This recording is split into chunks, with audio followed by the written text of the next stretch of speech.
বিসমিল্লাহির রহমানির রহিম। আসসালামু আলাইকুম। আজকে সূরা সাবার ১৩ নম্বর আয়াত নিয়ে আলোচনা করতে চাই। তারা সুলাইমানের ইচ্ছা অনুযায়ী দুর্গ, ভাস্কর্য, হাউস সদৃশ্য বৃহদাকার পাত্র এবং চুল্লির ওপর স্থাপিত বিশাল ডেক নির্মাণ করত। হে দাউদ পরিবার, কৃতজ্ঞতা সহকারে কাজ করে যাও। আমার বান্দাদের মধ্যে অল্প সংখ্যকই কৃতজ্ঞ। এই আয়াতে আল্লাহ তাআলা পূর্ববর্তী আয়াতে যে সুলাইমান আলাইহিসসালামকে জিন জাতিকে তার অধীন করে দিয়েছিলেন, অনেক জিনকে, সেই জিন দ্বারা সুলাইমান আলাইহিসসালাম ইচ্ছা অনুযায়ী যে সকল কাজ করত তারই বিবরণ এই আয়াতে দেওয়া হয়েছে। এবং আয়াতের এক পর্যায়ে বলা হয়েছে যে তোমরা কৃতজ্ঞ, হে দাউদ পরিবার, তোমরা কৃতজ্ঞতা সহকারে কাজ করে যাও। আল্লাহর কৃতজ্ঞতা সহকারে তোমরা কাজ করে যাও। এবং আল্লাহ আবার বলছে আমার বান্দাদের মধ্যে অল্প সংখ্যকই কৃতজ্ঞ। তাই এই আয়াতে আল্লাহ তাআলা সুলাইমান আলাইহিসসালামের আদেশে জিনরা বিশাল বিশাল প্রাসাদ, রাজপ্রাসাদ তৈরি করত।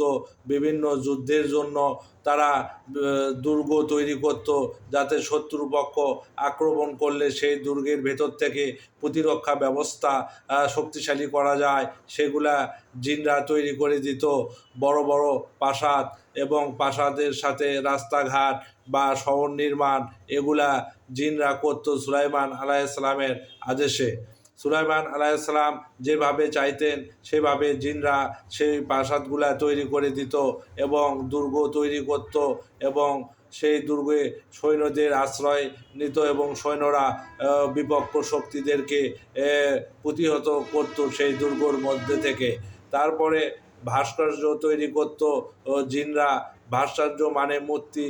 আসলে তখন সুলাইমান আলাইহিসসালামের সময় ভাস্কর্য তৈরি করা হতো কোনো জীবজন্তু বা মানুষের নয়, বা বিভিন্ন অপ্রাণী বা গাছপালা বা বিভিন্ন যে সকল সৌন্দর্যবর্ধক জিনিস আছে সেগুলা দিয়া সেই রাজপ্রাসাদের আশেপাশে ভাস্কর্য তৈরি করা হতো এবং এই ভাস্কর্য সুন্দরভাবে ফুটিয়ে তোলা হতো, যাতে শহরের সৌন্দর্য বা সুলাইমান আলাইহিসসালামের রাজপ্রাসাদের সৌন্দর্য মানুষের কাছে ফুটে ওঠে এবং আল্লাহ যে তার প্রতি করুণা করছেন সেগুলা তিনি মানুষকে দেখে আল্লাহর পথে আনার জন্য দাওয়াত দিতেন। এবং হাউস সদৃশ্য বৃহদাকার পাত্র মানে চৌবাচ্চার মতো বৃহৎ বৃহৎ পাত্র তৈরি করা হতো এবং এই পাত্রতে বিভিন্ন পানি বা অনেক কিছু রাখা হতো, যার মাধ্যমে রাজ্যের বিভিন্ন কার্য পরিচালনা করা তখন সহজ হতো। আমাদের সময় যেরকম সোয়ারেজ বা পানির লাইন বিভিন্নভাবে আমরা বাড়িতে বা বাড়িতে ব্যবহার করি, সেরকম সুলাইমান আলাইহিসসালাম এই বৃহদাকার পাত্রর মধ্যে পানি রাখতেন বা অনেক কিছু রাখতেন, যার মাধ্যমে তিনি তার প্রাসাদকে আরও সৌন্দর্যমণ্ডিত করতে সক্ষম হয়েছিলেন। তারপরে বলা হয়েছে যে চুল্লির ওপর স্থাপিত বিশাল ডেক নির্মাণ করা হতো। আসলে এই বিশাল ডেক পাথর কেটে এমন বড়ভাবে নির্মাণ করা হতো, চুল্লির ওপর নির্মাণ করা হতো, কারণ একে টানা হেঁচড়া করা খুবই কঠিন ছিল। এটা পাথরের নির্মিত ডেস্ক ছিল। ডেস্ক মানে ডেস্ক কি, আমরা এখন যেগুলা পাতিল হাঁড়ি পাতিলে রান্না করি সেই রকম আর কি ডেস্ক, যার ওপর রান্না করে খাওয়ানো হতো মানুষদেরকে। তে সে সময় প্রায় এক একটা ডেকে ১,০০০ জন মানুষের রান্না সম্পন্ন করা যেত। এরকম বড় বড় ডেক নির্মাণ করত সুলাইমান আলাইহিসসালামের ইচ্ছা অনুযায়ী সেই জিনেরা। এই সকল করুণা আল্লাহ তাআলা করেছিলেন হযরত সুলাইমান আলাইহিসসালামের ওপর। তার জন্য আবার তারপরে বলছেন যে হে দাউদ পরিবার, তোমরা কৃতজ্ঞতা সহকারে কাজ করে যাও। দাউদ পরিবার মানে হযরত দাউদ আলাইহিসসালামের পুত্র। দাউদ আলাইহিসসালাম ছিলেন রাজা।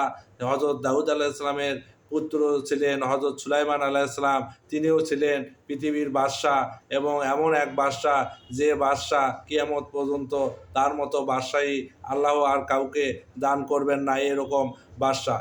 তাই আল্লাহ তাআলা এখানে বলছেন যে হে দাউদ পরিবার, তোমরা কৃতজ্ঞতা সহকারে আল্লাহর মানে তোমাদের কাজ করে যাও, আল্লাহর কৃতজ্ঞতা জ্ঞাপন করো। এবং তারপরে বলা হয়েছে যে আমার বান্দাদের মধ্যে অল্প সংখ্যকই কৃতজ্ঞ। আসলে আল্লাহ যে আমাদেরকে এত কিছু দান করেছেন বা সুলাইমান আলাইহিস সালামকে এত কিছু দান করেছিলেন, তারপরে তাকে কৃতজ্ঞতা সহকারে কাজ করে যেতে বললেন এবং লাস্টে বলে দিলেন যে আমার বান্দাদের মধ্যে কিন্তু অল্প সংখ্যকই কৃতজ্ঞ, বেশিরভাগ সংখ্যক মানুষ এই অকৃতজ্ঞ। আমি আল্লাহ তাআলা মানুষকে এত কিছু দান করেন, তার জীবনের সুস্থতা থেকে শুরু করে অক্সিজেন, পানি, তার জীবন ধারণের জন্য উপযোগী একমাত্র এই মহাবিশ্বে যে গ্রহটা সেটাই হলো এই পৃথিবী। এই পৃথিবীতে বসবাসের জন্য যাবতীয় সমস্ত কিছু আল্লাহ তাআলা মানুষকে দান করেছেন, যাতে মানুষ স্বাচ্ছন্দ্যে তাদের জীবনযাপন করতে পারে এবং আল্লাহর হুকুম পালন করতে পারে। কিন্তু মানুষ এগুলার থেকে আল্লাহর সেই নিয়ামত ঠিকই নিচ্ছে, ভোগ করতেছে, সুবিধা অর্জন করতেছে, কিন্তু সেই সুবিধার বিনিময়ে তারা আল্লাহর কাছে কৃতজ্ঞতা প্রকাশ করতেছে না। বা আমরা বেশিরভাগ মানুষ আল্লাহর কাছে আল্লাহর থেকে যে জিনিসগুলা পাচ্ছি সব জিনিসই পাচ্ছি, কিন্তু তার জন্যে তার কাছে আমরা কৃতজ্ঞতা প্রকাশ করতেছি না। এই জন্য আল্লাহ তাআলা বলছেন যে আমার বান্দাদের মধ্যে অল্প সংখ্যকই কৃতজ্ঞ। মানে এই মানব সমাজের মধ্যে আল্লাহ তো সবাইকে ধন সম্পদ, প্রাচুর্য, বাড়িঘর সব কিছু দান করেছেন, কিন্তু তাদের মধ্যে বেশিরভাগ মানুষই অকৃতজ্ঞ। তারা মনে করে যে এগুলা আমরা নিজেদের পরিশ্রমের বিনিময়ে বা নিজেদের কর্মচেষ্টার ফল অনুযায়ী আমরা এগুলা তৈরি করেছি বা আমরা অর্জন করেছি, কিন্তু এগুলা যে আল্লাহ দিছে তাদেরকে, তারা সেটা ভুলে যায় এবং তারা কৃতজ্ঞতা প্রকাশ করে না। তাই আল্লাহ তাআলা এই আয়াতে বলছেন আমার বান্দাদের মধ্যে অল্প সংখ্যকই কৃতজ্ঞ। আজকে এ পর্যন্তই। আল্লাহ হাফেজ।